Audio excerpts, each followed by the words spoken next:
Senhor presidente, senador Cacildo, senhores senadores, senhoras senadoras.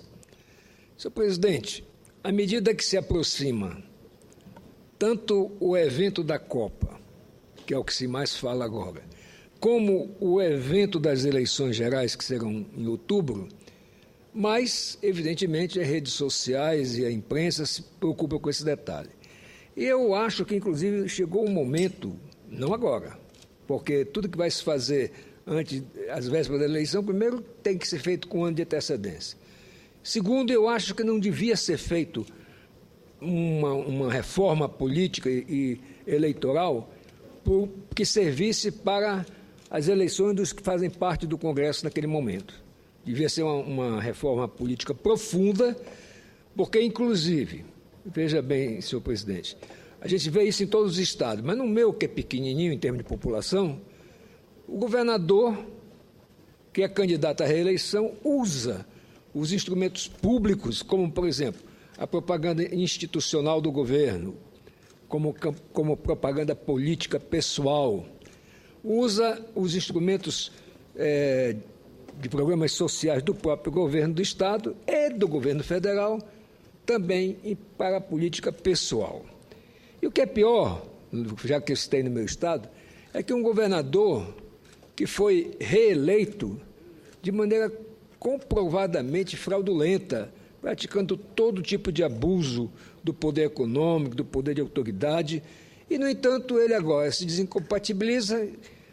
O processo de cassação dele, que aconteceu lá no Estado, logo após a eleição, até hoje está aqui no TCE sem julgamento. Ele é candidato a senador, buscando o quê? Talvez ter o foro privilegiado que tanto se fala. Eu entendo que não é possível que a nossa justiça eleitoral, nossa justiça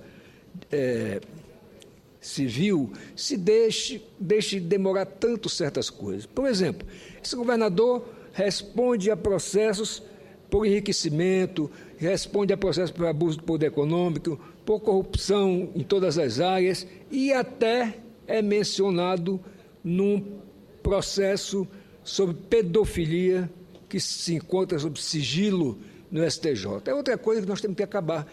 Por quê que um homem público, uma mulher pública, comete um crime e o processo ela tem que correr em segredo de justiça? Não creio, isso aí só ajuda os maus, não ajuda os bons. Processo é uma coisa, a pessoa pode ser acusada de um assunto que depois se comprove que não é verdadeiro. Agora, não pode também servir de manto para esconder da população os malfeitos, como se diz, de governantes que se locupletam do poder. Saem, deixam o vice que vai trabalhar para ele, do outro lado fica o vice, portanto o governador, utilizando a máquina administrativa. Mas eu espero principalmente que os casos do ex-governador, não porque ele seja agora candidato a senador, mas porque desde quando ele assumiu o governo, pela morte do ex-governador Tomar Pinto, e depois foi para a reeleição, que ele nitidamente roubou a eleição da vontade popular, por esses métodos de corrupção, os mais variados.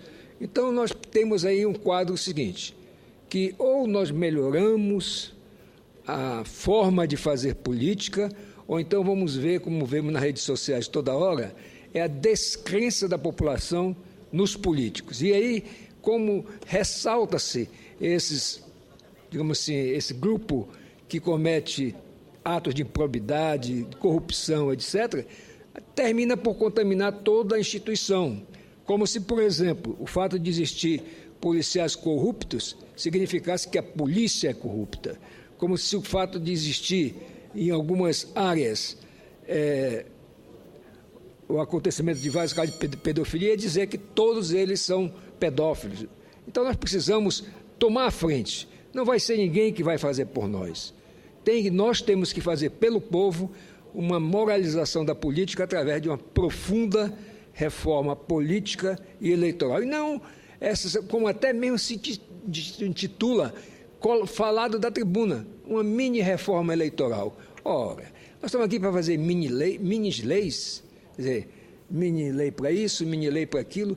Nós temos que fazer alguma coisa que seja realmente respeitável e duradoura, em homenagem, se não para nós que estamos na geração, digamos assim, da melhor idade, mas pelo menos para os jovens que estão vindo aí atrás e que eles realmente precisam de encontrar uma política saneada, tem que encontrar a administração pública realmente transparente e saneada também, porque é triste ver tantas denúncias de corrupção. No meu estado, por exemplo, já se tornou uma coisa que afronta a população o fato como é feito. Então eu quero aqui reiterar o meu apelo para a Justiça Eleitoral, sobremodo nesse período das eleições agora, porque é muito fácil quem está no poder, até disfarçando, fazer propaganda eleitoral antecipada e fazer barganha de votos